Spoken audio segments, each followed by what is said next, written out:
Hey, this is the first time I'm going to agree with Glen Beck. The chaos that's happening in Islamia, in those Islamic countries, Egypt and Syria and all those other places where folks are interested in change. Um, I believe there's a movement afoot, and perhaps Glen Beck might be onto something. Is it Islam is going to take over the world? I don't think so. I don't think there is any prediction where Islam is going to take over the world. You see, it's very difficult for Muhammad Ali now to come back and be the world heavyweight champion. Whenever an empire has passed, it's very unlikely it could come again. It has to change, perhaps if it wants to come again, because we know that the Roman Empire included Germany and Britain and all that. And then um, when Rome fell, Germany came and took over. And then Britain came and had a whole bunch of empires. So it's different, it has to change. So that I don't see Islam is going to change to the extent where it could come again.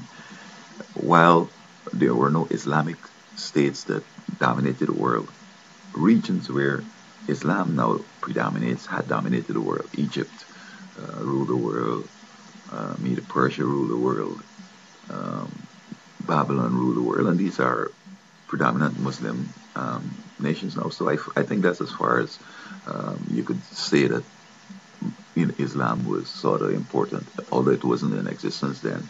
But now that it is, perhaps you could want to say that, okay, well, Islam, at least they had some influence already in the world. But what I do think is that, and my favorite religious author says, that Eastern religions will dominate the West. And I've seen this a long time coming. We think that democracy is going to, swell and flood the world, but no, it's probably going to contract, and Eastern religion is going to dominate. Now, perhaps I should say that maybe it's going to include some Islam, some Hindu, some Buddha, some all that stuff. Um, you could see it's happening. The Beatles were pioneers, and others before them, in bringing Eastern influences into the West. They went down there to India to deal with the Shogi boys, those supposedly holy wise men, and they have it included in their songs. Some others went down to Burundi, copied a voodoo session, put it in the music, and so on. And Eastern deities are historically being associated with gaining power and money, and it's believed that they do help out. When you look what's happening, and I noticed it when I was living in Canada in the 80s and 90s, people are piercing their nose. I saw a guy wearing a bone through his nose, like if he's from a head until from Africa. People are piercing multiple piercings on their ears and putting a whole bunch of rings on there. They do that in India. They've been doing that for the longest while.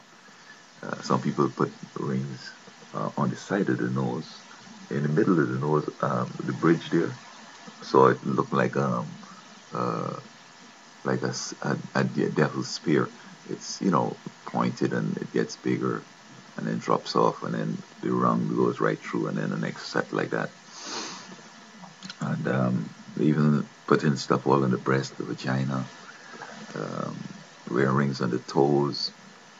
I mean, they've been doing that in India for the longest while. So it seems to me that that is a part of it. Then people have dumbed down the education and making people real dumb. And for you to become professional in the area, you have to go to India to study a little bit, do an internship, so that, and then when they go down there, you see them wearing the sari and they're putting on the little red dot, the sindoor in the forehead and so on. The tattooing, uh, they do that in Africa and in other Eastern places. So, and then you got yoga and transcendental meditation. That was the whole purpose behind those things. Now, some people are now recognizing that yoga is not only a physical um, program, but it is spiritual. I remember as a young man, I was in karate, judo, and the guys will try to tell me, okay, get in your Zen position and hold your hand out and start to meditate and all. I'm not going to do that, bro. I mean, I like the physical thing. It gives me a little bit of confidence. I ain't afraid nobody. I ain't looking for no fight, but I thought I could handle myself if I get in a corner. But I'm not going into that. So that we see where Islam is using suicide bombing, and many people are committing suicide, except they're not doing it for political reason or in a military sense. But that is an Eastern thing they're picking up. So to say that Glen Beck is wrong isn't absolutely wrong or totally wrong, but I don't think Islam per se is going to dominate the world. Um, I mean, there's nothing going to dominate the world except evil. And the evil from the East coming over and dominate the world. Um, Democracy will dominate the world. Communism didn't do it. Fascism didn't do it. Nazism didn't do it. But there wants to be a world something with social media and other things, television, space, aircraft travel and so on.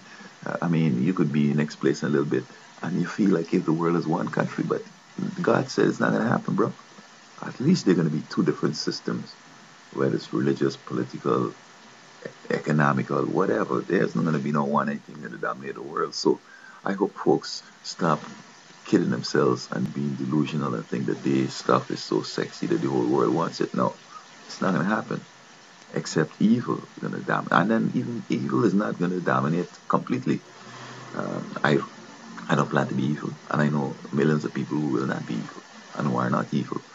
But they're going to be the powerful ones, and they're going to try to force people to be evil, rationing stuff. You can't eat unless you're joining with them. But it's not going to happen. And if you don't believe that evil is going to dominate, Jesus said, or the scripture says, when Jesus returns, will he find faith on the earth? And this faith comes from the word pistis, meaning to believe. No, blepo, I believe. But I think pistis is saying that I have confidence, trust, believe, and hope and all that in the Almighty. So that Paul says that faith is the substance of things hoped for, the evidence of things not seen. So you talk to God about a problem and so on, and you don't have any evidence that things will be okay, but you just go on believing it's going to be good. And bingo, it happens. I have faith that the state of Florida is going to give me my child. I'm just looking to see how God is going to accomplish it. I've talked to God about it. He's going to confound these bushes. He's going to confound Chris. He's going to confound Florida. They're going to give me my child. Okay? I prayed to him about it, and he's going to take care of that. I'm just looking to see how it's going to happen. And so that is the type of faith that God said is going to be absent in the end time, which means that there's going to be more evil, as it were. So that's the only thing that's going to happen. So while some people are cynical and some people are reveling in seeing, the turmoil in the Middle East, maybe I don't want to go there. But no, that same kind of confusion, because you see, the enemy came in and people are cowards. A lot of folks are cowards. A lot of people are stupid. And these things lead to subjugation. People need somebody to control them and direct them in the whole 9 yards. And then, bam, with the evil men on the financial scene creating devastation and so on, people are going to long and look out for this fella that's going to come promising peace and safety. So that is that. And I don't think what's happening in the Middle East is something to rejoice about. You need to study what's coming in the future. I know what's coming, but we ain't going to go there today.